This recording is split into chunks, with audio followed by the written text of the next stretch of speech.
मेरा नाम नेहा है। मैं गवर्नमेंट सीनियर सेकेंडरी स्कूल 10वीं कक्षा की छात्रा हूँ। मैं आप सबके सामने दहेज पर एक डॉक्यूमेंट्री पेश करना चाहती हूँ। आइए हमारी एक छात्रा से बात करते हैं। आपका क्या नाम है? मेरा नाम निशा है।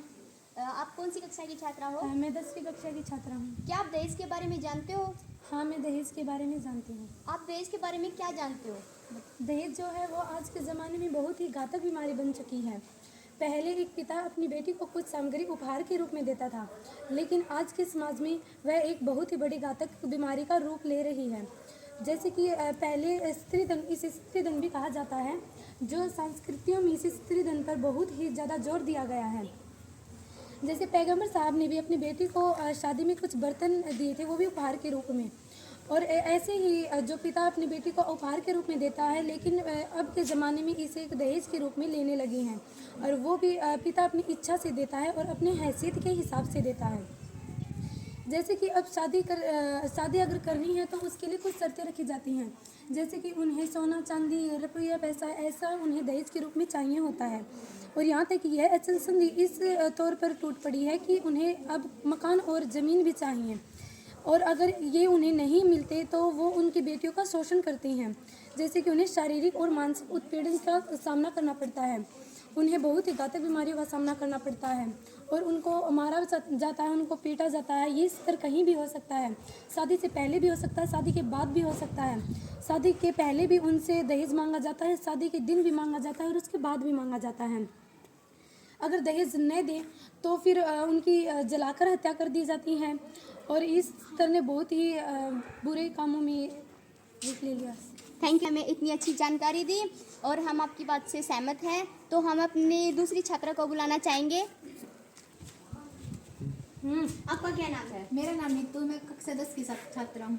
हमें दहेज लेना चाहिए या नहीं लेना चाहिए? बिल्कुल लेना चाहिए। क्यों लेना चाहिए? क्योंकि दहेज लेने वाले सोचते हैं कि दहेज लेने से उनका मान सम्मान बढ़ता है, और ज़्यादातर तो वो आस पड़ोस को दिखाने के लिए दहेज लेते हैं, जिससे उनके समाज में इज्जत बढ़ती है और उनकी आर्थिक स्थिति सुधरती है। और ज़्यादा से ज़्यादा उस वर्ग से दहेज लेना चाहिए जिससे वर्ग से वधु पक्ष मजबूत हो, आर्थिक रूप से मजबूत हो। और ज़्यादा ज़्यादा वो लोग दहेज देते हैं जिनके पास, क्योंकि दहेज लेने वाले सोचते हैं कि दहेज लेने से उनका मान सम्मान बढ़ता है, और वे आस पड़ोस को दिखाने के लिए दहेज लेते हैं, जिससे उनकी आर्थिक स्थिति सुधरती है और उन्हें समाज में इज्जत बढ़ती है। अगर वधु पक्ष आर्थिक रूप से मजबूत होता है तो हमें उससे दहेज ले लेना चाहिए। अगर कोई अच्छा हैंडसम लड़का शादी के लिए तैयार नहीं तो उसे दहेज देकर शादी के लिए मनाया जा सकता है। दहेज देकर नए जोड़ों को नई जिंदगी की शुरुआत में आर्थिक रूप से सहायता मिल सकती है। अगर कोई लड़की दहेज लेकर नहीं आती है तो उसे ज़्यादा मान सम्मान नहीं मिलता। अगर कोई लड़की दहेज लेकर स्टार्ट में आती है तो उसे अधिक मान्यता और प्यार मिलता है। और ज़्यादा से ज़्यादा लोग दहेज प्रथा को अपने समाज में अपना स्टेटस बढ़ाने के लिए मान्यता देते हैं, और वो लड़की उस लड़की के लिए यह वरदान है जो खूबसूरत नहीं होती, क्योंकि यह ज़्यादा से ज़्यादा दहेज देकर उसे शादी के लिए मनाया जा सकता है। और कुछ लोग कहते हैं कि दहेज प्रथा जारी रखनी चाहिए, लेकिन यह दहेज प्रथा जारी नहीं रखनी चाहिए, क्योंकि लड़की का पिता की संपत्ति में कोई अधिकार नहीं होता।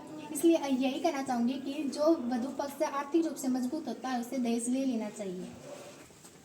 थैंक यू नीतू, आपने हमें जानकारी दी कि हमें दहेज लेना चाहिए, लेकिन हम आपकी बात से बिल्कुल भी सहमत नहीं है, क्योंकि हमें दहेज किसी भी कीमत पर नहीं लेना चाहिए। और आपने बताया कि हमें स्टेटस ऊंचा करने के लिए लोग दहेज लेते हैं, लेकिन स्टेटस ऊंचा तो वो लड़का खुद जॉब करके भी अपना स्टेटस ऊंचा कर सकता है और अपनी आर्थिक स्थिति सुधार सकता है। ये कोई जरूरी नहीं है कि लड़की वाले दहेज देंगे और तभी जाके उन लोगों का स्टेटस ऊंचा होगा या उन लोगों की आर्थिक स्थिति सुधरेगी। तो हम आपकी बात से बिल्कुल सहमत नहीं है। आइए हम अपने तीसरे छात्रा को बुलाते हैं। रुक। आपका क्या नाम है? मेरा नाम पायल है। आप कौन सी कक्षा की छात्रा हैं? मैं 10th क्लास की स्टूडेंट हूँ। क्या आप दहेज के बारे में जानती हैं? हाँ, मैं दहेज के बारे में जानती हूँ। दहेज के लिए हमारी सरकार ने कुछ कानून बनाए, क्या आपको उन कानूनों की जानकारी है? हाँ, मुझे कानूनों के बारे में क्या आप हमें वो जानकारी दे सकते हैं? बोलना तो। हाँ, भारत सरकार ने दहेज प्रथा को रोकने के लिए 1961 में दहेज प्रतिनिषेध अधिनियम लागू किया था। यह अधिनियम 1 जुलाई 1961 को लागू किया गया था। इसमें कुल 10 धाराएं हैं। धारा 3 के अनुसार कोई भी व्यक्ति अगर दहेज लेता है या फिर दहेज देता है तो उसको 2 साल तक कारावास और 12,000 तक का जुर्माना या फिर दोनों लग सकते हैं। और धारा 4A के अनुसार धारा 4 के अनुसार यदि कोई व्यक्ति विज्ञापन छापता है तो उस पर 5 वर्ष की सजा तथा 5,000 का जुर्माना या फिर दोनों हो सकते हैं। यदि किसी महिला की 7 साल शादी के 7 साल पश्चात अप्राकृतिक रूप से डेथ हो जाए तो उस पर दंडनीय अपराध लग सकता है, जैसे कि उसको थैंक यू पायल, आपने हमें कानूनों के बारे में जानकारी दी और हम दहेज जो है उसने हमारे समाज में बहुत ज़्यादा जड़ें फैला ली हैं और हमें सबको मिलकर उसके खिलाफ आवाज़ उठानी चाहिए। दहेज के लिए लड़की को मत चलाओ, अगर मर्द हो तो कमा कर खिलाओ। दहेज के लिए लड़की को मत चलाओ, अगर मर्द हो तो कमा कर खिलाओ।